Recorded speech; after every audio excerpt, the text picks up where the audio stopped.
Well, heavyweight stepping into the ring, Jessie Boston from Trenton, New Jersey, against a gentleman from Zambia in Africa, Joseph Chingangu as Chingangu.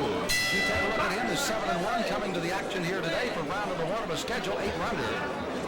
And Boston is going to be quite a challenge for him. He's only 6-2-1, but despite the fact he said he has not had a fight in quite a while, he did come back in April and quickly dispensed of Tony Williams. And feels like he may be back in the groove of making a little bit of note here now in the heavyweight division. Both these guys normally are cruiserweights. Chingangu normally fighting right around the 190, but has stepped up to 196, which is 88.9 in kilograms, and 204, 92.5 for Boston today. And Boston's come out in the right-handed stance, Sam. He oftentimes fights as a southpaw. He can go both ways. He's going to try to confuse Joseph Chingangu, coming out with the one and then switching up on him later in the fight, I'm quite sure, because he's a cutie. Chingangu trained by Harold Goldbrick in his corner, Malcolm Garrett as well. And it'll be interesting to see what they do pick up between rounds, because Chingangu is a fighter that is very apt at adapting to whatever style he has to fight. He'll bang with you, or he'll stand outside and box. Right now, he's trying to figure out Boston here in round 1. He's got to press Jessie Boston here. He can't stand on the outside and box with him. Sam, that's suicide for him. He's in with a slick boxer. He's going to shift on the outside, box. He can fight from the inside. You tuck his chin down low between his shoulders. He's a hard guy. You got to force this guy to fight to get him into some exchanges. That's what Joseph's got to do. He's got to pressure this guy. He can't stand on the outside and box with him. He'll get countered all night. You also have been seeing here in round number 1 a good left hook being thrown by Boston. That time he lunged with a straight right hand. Chingangu was able to step away from it. Boston again, you can see that he is very apt at being a stalker. And Chingangu must be aware of that fact as he tries to inch his way in now. Come on, man, work. This slow, laborious pace favors Jessie Boston in this fight. Joseph's got to get in his behind. I know that he, with coming into the ring once and then going back again, he's probably not warmed up the way he'd like to be, but he's got to press this guy. He's got to force him to fight. This guy's going to stand on the outside here and shift his weight and monkey shine on him all. That's what he needs to do. Walk to him with a jab, just like he's trying to do now, Joseph. I'm sure that's what Harold's going to tell him in between rounds. Boston, the older of the two, at 29, Chingangu at 24. And of course, the duration of Boston during this fight. How much will be able to Chingangu to wear it down? You see the big punches thrown by Boston as they close in on the end of the Joseph landed a great, clean, straight right hand on this guy. Boston immediately tried to jump back into an exchange. So round 1 of the heavyweight explosion between Jessie Boston and Joseph Chingangu. As you take a look at he along with his trainer, Harold Goldbrick over their corner right now, and both fighters were able to load up and throw some pretty good punches in round 1. Chingangu loaded up that right hand as he punches over the top. Just misses there, but look at that left hand. Boy, did that come in there sweetly. Straight left landed nicely, and Jessie Boston tried to exchange with Joseph right here to get some respect back, because he certainly got crushed with that left hand there from Joseph Chingangu at the end of the round, Sam. That was almost one of those replays that we saw him exchanging right hooks and almost knocked each other down. First round by Jessie Boston and Joseph Chingangu. Well, the fireworks have just begun in this heavyweight 8-round fight.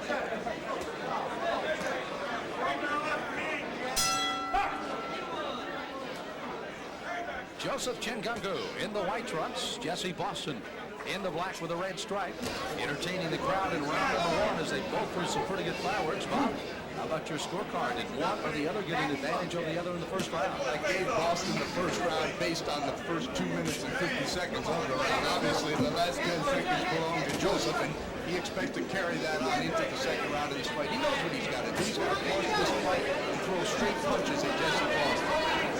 So the old adage that a fighter sometimes is able to steal a round with a final punch. Artificial card did not work. As long as the adjustments are record certainly anticipated that Harold Goldberg will be talking to Chingangu in between rounds. What does he have to try to do other than what he was able to get away at the end of round one? Well, at the end of the round, he finally forced the exchange, which he needs to do. He needs to back Boston up and walk to him with that good, strong jab. Right here, he's standing in the middle of the ring with him, which favors Boston. He needs to back him up, walk to him with the jab, and force exchanges. Chingangu, the taller of the two, by about 2 inches. 6'1".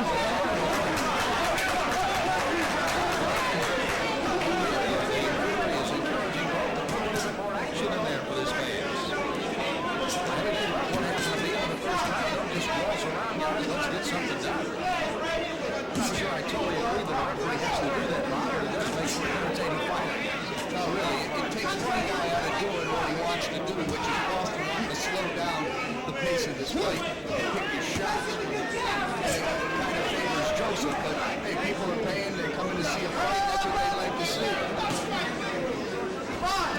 Chingangu starting to push him on the corner, too, trying to find a lane that way.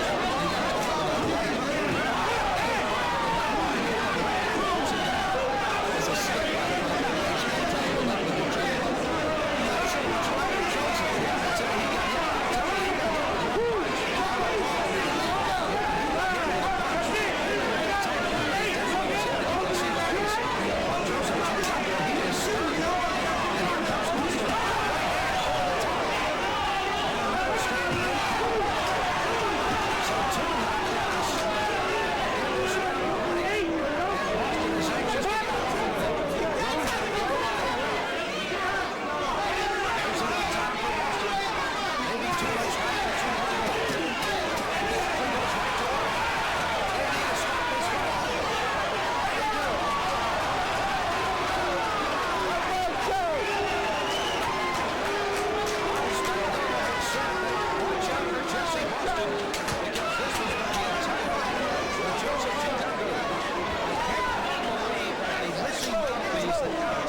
today, and let's watch some of the replays. And again, the first knockdown, they almost were going to rule as a stop, but what's his punch?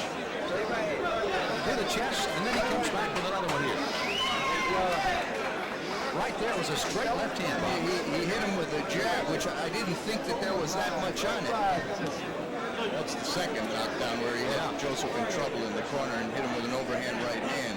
And wisely, the referee steps in for a standing 8 count and was looking at the eyes of Chingangu right there to stop it. He did let it go on, and this is the end of the fight when the referee finally steps in and says, that's it, no more. Look at Boston throw those punches. Boston knew he had his man in trouble, and a lot of punches like that would force the referee to come in and stop the fight. That's exactly what happened. Well, that's the way it ended. Here again is Michael Butler with the official time. Ladies and gentlemen, referee Brian Williams stops about 2 minutes 43 seconds. The winner by TKO victory from Trenton, New Jersey, Jessie Boston. A 7-2-1 record right now, but his third knockout has shown that as a heavyweight or a cruiserweight, he excellent punches. He's